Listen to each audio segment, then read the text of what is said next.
امروز میخوام یه محصول جدید از برند آریامن رو به شما معرفی کنم.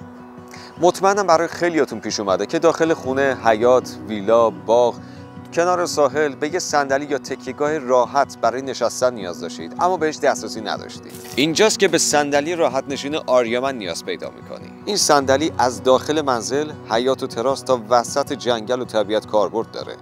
فقط 950 گرم وزنشه اما تا 120 کیلوگرم وزن رو تحمل میکنه و داخل کیف مخصوصش قرار میگیره و فضای کمی اشغال میکنه.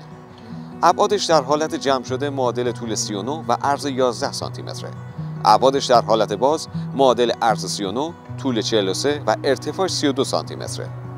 کل متعلقات این صندلی شامل تنه اصلی و پارچه میشه. نصبش هم خیلی ساده است و زیر 1 دقیقه انجام میشه. فقط کافیه چارچوب رو باز کنید و سر جای خودش قرار بدید.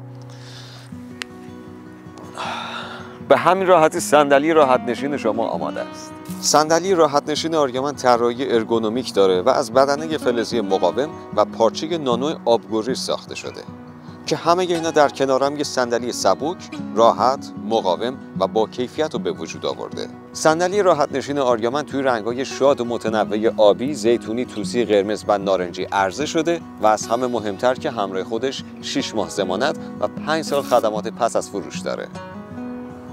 این صندلی فوق‌العاده راحت و کاربردی آریامن رو میتونید از تمامی فروشگاه‌های معتبر سراسر کشور تهیه کنید. مرسی از نگاهتون.